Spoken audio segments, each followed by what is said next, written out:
ఆ ఇద్దరు 8 ఏళ్లుగా ప్రేమించుకున్నారు, పెళ్లి కూడా చేసుకుందాం అనుకున్నారు. కానీ అమ్మాయి తరపు తల్లిదండ్రులకు నచ్చక అతనిపై కేసులు పెట్టడంతో ఆ అమ్మాయి కోసం జైలుకు కూడా వెళ్ళాడు. జైలు నుంచి తిరిగి వచ్చాక అసలు ట్విస్ట్ చోటు చేసుకుంది.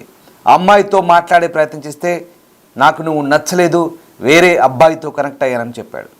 దీంతో షాక్ గురైన ఆ అబ్బాయి మనస్తాపానికి గురై ఆ అమ్మాయి ఇచ్చిన షాకింగ్ న్యూస్తో ఒక్కసారిగా బలవన్ మరణానికి పాల్పడ్డాడు. హైదరాబాద్ రామంతపూర్లో ఈ విషాదం చోటు చేసుకుంది. ప్రేమించిన అమ్మాయి మోసం చేసిందని చక్రపాణి అనే యువకుడు బలవన్ మరణానికి పాల్పడ్డాడు. ప్రియా అనే యువతితో 8 ఏళ్ల పాటు ప్రేమ కొనసాగింది. క్లోజ్గా మూవ్ అయిన తర్వాత హ్యాండ్ ఇచ్చింది ప్రియా. వేరొక అబ్బాయిని లవ్ చేస్తున్నానని, నీ ప్రేమ నాకు ఇష్టం లేదంటూ ఖరాఖండిగా చెప్పేసింది. ప్రియను లవ్ చేసే టైంలో కుటుంబాల మధ్య గొడవలు జరిగాయి. చక్రపాణిపై కూడా కేసు పెట్టింది ప్రియా కుటుంబం. మేడిపల్లి పిఎస్లో కేసుతో జైలుకు వెళ్ళి వచ్చాడు చక్రపాణి. ఆ కేసు తర్వాత ప్రియా చక్రపాణి మళ్ళీ క్లోజ్గా మూవ్ అయ్యారు. మోసం చేసిన అమ్మాయిలకు శిక్షలు లేవా అంటూ ఇప్పుడు చక్రపాణి కుటుంబం చెప్తోంది. ఈ నేపథ్యంలో ఒకసారిగా చక్రపాణి ఆ అమ్మాయి చెప్పిన మాటలతో మనస్తాపానికి గురై బలవన్ మరణానికి పాల్పడ్డ ఘటన రామంతపూర్లో చోటు చేసుకుంది. ఇక హైదరాబాద్లో ఈ విషాద ఘటన చోటు చేసుకుంది. 8 ఏళ్లుగా ప్రేమిస్తున్న అమ్మాయి మోసం చేసిందనే మనస్తాపంతో ఆ యువకుడు ఉరివేసుకొని బలవన్ మరణానికి పాల్పడ్డాడు. ఉప్పల్ రామంతపూర్లో ఈ ఘటన కలకలం రేపింది. చక్రపాణి అనే యువకుడు రామంతపూర్లో ఓ ప్రైవేటు కంపెనీలో ఉద్యోగం చేస్తూ తల్లి సోదరులు ఆసరాగా జీవిస్తున్నాడు. 2018లో పీర్జాదిగూడకు చెందిన హరిప్రియ అనే యువతితో పరిచయం ఏర్పడి అది ప్రేమగా మారింది. కొన్నేళ్లుగా ఇద్దరు సన్నిహితంగా ఉంటున్నారు. ఏడాది ఫిబ్రవరిలో కూడా పెళ్లి చేసుకోవాలనే నిర్ణయానికి కూడా వచ్చారు. అయితే హరిప్రియ కుటుంబ సభ్యులు ఈ సంబంధాన్ని అంగీకరించలేదు. చక్రపాణిపై లవ్లో పడమని వేధిస్తున్నాడంటూ మేడిపల్లి పోలీస్ స్టేషన్లో ఫిర్యాదు చేశారు. అప్పట్లో హరిప్రియ మైనర్ కావడంతో చక్రపాణిని జైలుకు పంపించారు. జూలై 30న అతడు జైలు నుంచి బయటికి వచ్చాడు. జైలు నుంచి వచ్చిన తర్వాత హరిప్రియతో మాట్లాడేందుకు ప్రయత్నించాడు చక్రపాణి. ఆమెకు షాకింగ్ విషయం చెప్పింది. అప్పటికే వేరే వ్యక్తితో పరిచయం ఏర్పడిందని నిన్ను ప్రేమించడం లేదంటూ పూర్తిగా దూరమైంది. విషయం చక్రపాణిని తీవ్ర మనోవేదనకు గురిచేసింది. బుధవారం ఉదయం ప్రియురాలి ఇంటికి వెళ్ళాడు చక్రపాణి.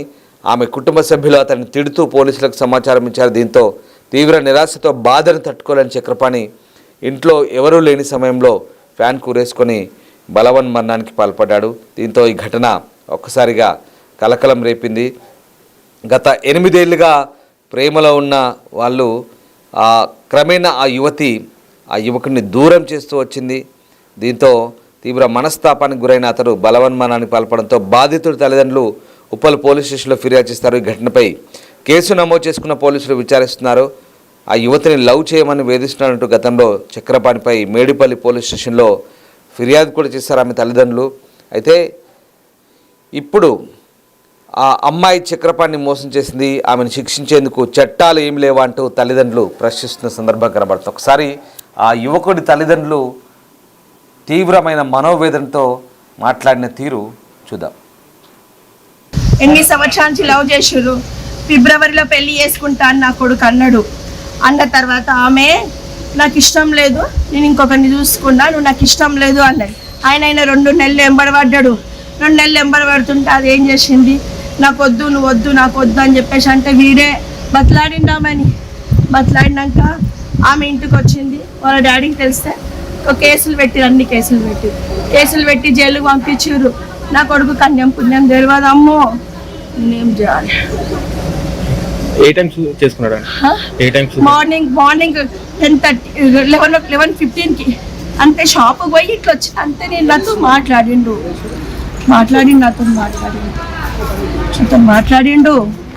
మాట్లాడితే మమ్మీ నేనేం చేసుకోను మమ్మీ, నువ్వు ధైర్యంగా ఉండు మమ్మీ అన్నాడు. సరేలే అని చెప్పేసి అన్నాడు.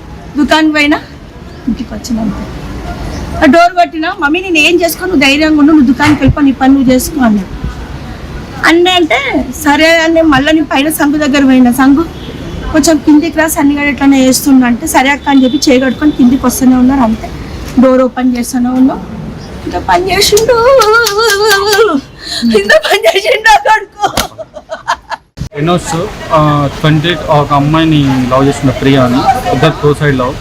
ఆమె 8 years రిలేషన్షిప్లో ఉంది ఈ అబ్బాయితో. దాని తర్వాత రీసెంట్గా ఒక ఐ థింక్ ఏప్రిల్లో ఇష్యూ గడువు నాకు వద్దు అది అని చెప్పడం, మళ్ళీ ఎందుకు అని రీజన్ అబ్బాయిని అడుగుతా, అబ్బాయిని నాకు వద్దు నాకు ఇష్టం లేదు ఇప్పుడు అది ఇదని అప్లని చెప్పడం వల్ల ఎందుకని అప్లాడికి అనుకుంటా వాళ్ళ ఫ్రెండ్స్తో ఎవరుతున్నాను ఇంకో అబ్బాయితో ఇల్లీగల్ రిలేషన్లో ఉంది అని తెలిసింది. ఆ అమ్మాయి కూడా ముఖ్యంగా అవును వద్దు అందుకే నేను వాడుతూ ఉన్నా అని చెప్పిన తర్వాత మళ్ళీ ఏం జరిగింది, ఆ అమ్మాయి ఇంటికి వచ్చి అది దాన్ని మాట్లాడి పెట్టిన మెసేజ్లో లేదు ఇట్లా అట్లా అని పెట్టింది. ఇప్పుడు ఇంటికి వచ్చి నువ్వు వద్దు నాకు అది నా ముందు వాళ్ళ ముందు అది అని చెప్తే అమ్మ లేదు. ఎప్పుడు జరిగినాయి? ఇవన్నీ ఏప్రిల్లో జరిగింది. ఓకే. ఇవన్నీ జరిగిన తర్వాత వాళ్ళ ఫాదర్కి ఫోన్ చేసి ఇన్ఫామ్ చేసినాం. స్టేషన్కి వెళ్ళినాం కంప్లైంట్ ఇవ్వడానికి. పోలీసులు కేసు తీసుకోలేదు, అమ్మాయి మీద తీసుకోవడానికి లేదు అట్లా అది ఇదని అన్నారు. అమ్మాయి ఏజ్ ఎంత ఉందా మేడం? అప్పుడు అమ్మాయి ఏజ్ 20 ఉంది. కానీ 2021లో ఒకసారి మేడపల్లి పిఎస్లో కంప్లైంట్ ఇచ్చినారు వాళ్ళ మదర్ వచ్చి, అమ్మాయి వాళ్ళ మదర్ ఇంటి కాడికి వచ్చినాడు అని.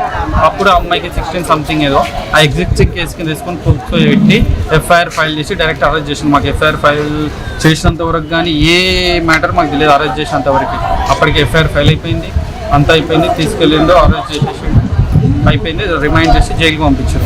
ఎన్ని రోజులు? 52 days ఉన్నారు. 52 days 51 52 days బెయిల్ వచ్చింది. బెయిల్ పైన బయటకు వచ్చిన తర్వాత ఈరోజు మళ్ళీ పోలీస్ స్టేషన్ నుంచి ఫోన్ వచ్చింది నాకు, వచ్చేసి మీ సన్నీ ఎక్కడ ఉన్నారు, మీ బామ్మర్ది ఎక్కడ ఉంటే ఏమైంది సార్ అంటే ఆ అమ్మాయి వెనకాల మళ్ళీ సన్నీ సన్నీ పూర్తి పేరు ఎనోస్ చక్రపాణి ఎంత ఉంటుంది? ఏజ్ ఎంత ఉంటుంది? 26. అమ్మాయి దగ్గరికి వెళ్ళినాడు అని చెప్పేసి పోలీసులు ఫోన్ చేశారు. అయితే బ్రెయిన్ సార్ అంటే వాళ్ళ పేరెంట్స్ వచ్చినారు. ఈ రోజు మార్నింగ్ వెళ్ళారు. ఎక్కడ ఉంటుంది అమ్మాయి? అమ్మాయి పెర్జాస్ కూడా. అమ్మాయి పేరు అంటే ప్రియా. ఓకే. పోలీసులు ఫోన్ చేసినారు. ఫోన్ చేసిన తర్వాత నేను ఇమీడియట్గా వాళ్ళ మదర్కి ఫోన్ చేశాను ఎక్కడ ఉన్నామని. షాప్లో ఉన్నా అని చెప్పింది. వీడు ఎక్కడ ఉన్నాడు అంటే ఇంట్లో ఉన్నాడు అన్నది. నేను కాల్ బ్యాక్ చేసిన ఏడునోస్ అని అన్న, ఇంట్లో ఉన్నాడు అన్న. పొద్దునడికి పోయినవరు అన్న, ఇట్లా అమ్మాయి దగ్గర పోయినా అంటే నీకు చెప్పినా కదరా ఎందుకు పోయినావు, మేము మాట్లాడుతున్నాం కదరా, నీకు దిమాగ్ లేదురా, నువ్వు చెప్తున్నావారా అంటే ఏమైంది అంటే ఇట్లా పోలీసులు ఫోన్ చేశారు, నువ్వు ఇంటికాడికి రా ఫస్ట్ అని చెప్పేసాను. ఇంటికి మేము వెళ్ళి వాళ్ళ అమ్మ వెళ్ళింది. వాళ్ళ అమ్మ ఇంటికి వెళ్ళే లోపల డోర్ పెట్టుకున్నాడు. నేను దియన్ మమ్మీ అన్నాడంట. నేను ఇంటికి వెళ్ళే లోపలని హ్యాంగింగ్ చేసుకుని తీసిరు. పైన ఉండే వాళ్ళు తీసిరు, పైన రెంట్కి ఉండే వాళ్ళు. రేడియరం హాస్పిటల్ పోయినాం, ఏం లేదు ఒకసారి మీరు వీడికి తీసుకెళ్ళండి అని చెప్పిండు. మరి ఇప్పుడు మీకు ఏం న్యాయం జరిగింది? ఖచ్చితంగా ఎందుకు అంటే ఆ పిల్ల 8 years తిరిగి అన్ని ఎవిడెన్స్ ఉన్నాయి, అన్ని విధాలుగా ఎవిడెన్స్ ఉన్నాయి, ఫొటోస్ ఉన్నాయి, వీడియోస్ ఉన్నాయి.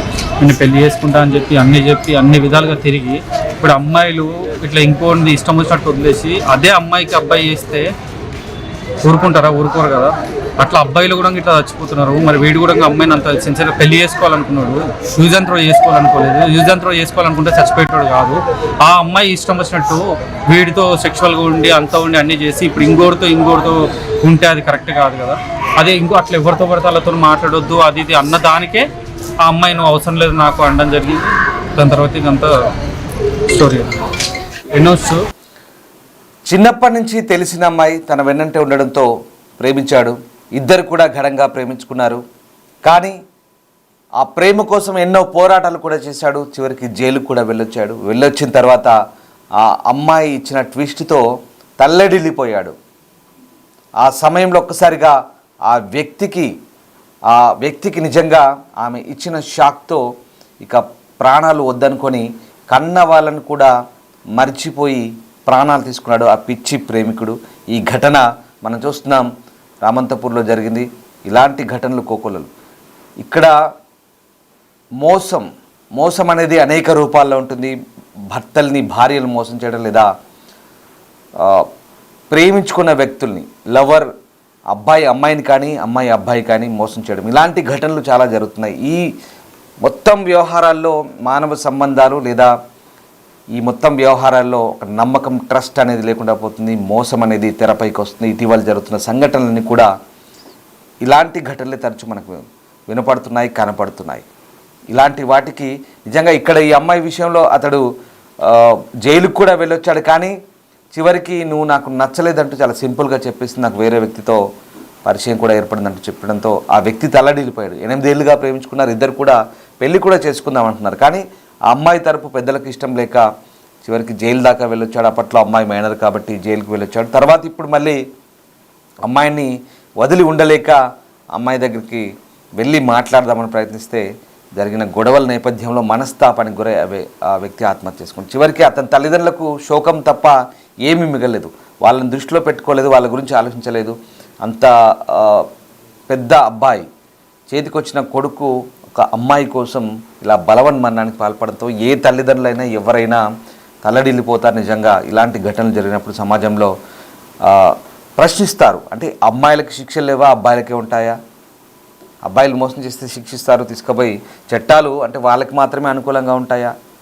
అమ్మాయిలు మోసం చేసినప్పుడు మరి వీళ్ళకి శిక్షలు లేవా అంటూ రకరకాల వాదనలు అయితే వస్తాయి. మీరేమనుకుంటున్నారు? కామెంట్ చేయండి. ఇలాంటి ఘటనలు విన్నప్పుడు చూసినప్పుడు కూడా ఒక రకంగా బాధ అనిపిస్తుంది. ఎందుకంటే ట్రస్ట్ అనేది లేకుండా పోతుంది సమాజంలో. ప్రేమలు, ఆప్యాయత లేవు. కేవలం ఇదంతా అవసరాల కోసం చేస్తున్న సందర్భాలా లేదా ఇష్టం లేకపోతే మొదటి నుంచే కూడా అంటే ప్రేమించి చివరికి రకరకాల సందర్భాల్లో వాస్తవానికి ఇక అమ్మాయి కోణంలో ఆలోచిస్తే కూడా తనకి ఆ పెద్దల నుంచి వస్తున్న ఒత్తిడి లేదా ఇంట్లో వాళ్ళ సామాజిక సమస్యలు, రకరకాల సమస్యలు ఇష్టం లేదంటూ చెప్పింది. ఇష్టం లేదని చెప్పిన తర్వాత కాస్త ఇబ్బంది కలిగిన కొద్ది రోజుల పాటు సర్దుబాటు చేసుకొని మనస్సుకు బాధ కలిగిన దూరంగా ఉండి మళ్ళీ కెరియర్, ఫ్యూచర్ మీద దృష్టి పెట్టాల్సిన సమయం. కానీ ఒక అమ్మాయి కోసం బలవన్మరణానికి పాల్పడి తల్లిదండ్రులకు శోకం మిగిల్చిన ఈ వ్యక్తి గురించి మీరేమనుకుంటున్నారు? అమ్మాయి కోణంలో ఆలోచించిన అది అమ్మాయికి సేఫ్ కాదని భావించి అమ్మాయి రియలైజ్ అయ్యి నిజంగా అలా చేసి ఉండొచ్చు. లేదా అబ్బాయి కోణంలో ఆలోచించిన ఆమె చీటింగ్ చేసి అబ్బాయి మనస్తాపానికి గురయ్యడానికి కూడా ఆలోచించవచ్చు. రెండు రకాల భిన్నాభిప్రాయాలు ఉంటాయి. ఇక్కడ వాళ్ళ తల్లిదండ్రుల వాదన కూడా పరిగణలోకి తీసుకోవాలి అమ్మాయి తరపు, ఇటు అబ్బాయి తరపు కూడా తీసుకోవాలి. ఏ ఒక్కరికి వత్తాసు పలకడం కాదు ఇక్కడ. సో సందర్భాన్ని బట్టి, ఇక్కడ పరిస్థితులను బట్టి, సందర్భాలను బట్టి నిర్ణయాలు తీసుకోవాలి, తెలివిగా వ్యవహరించాలనే అంశం ఇక్కడ మనకు తెరపైకు. ఇలాంటి భిన్న వాదనలు వస్తుంటాయి. సో మీరేమనుకుంటున్నారు? కామెంట్ చేయండి.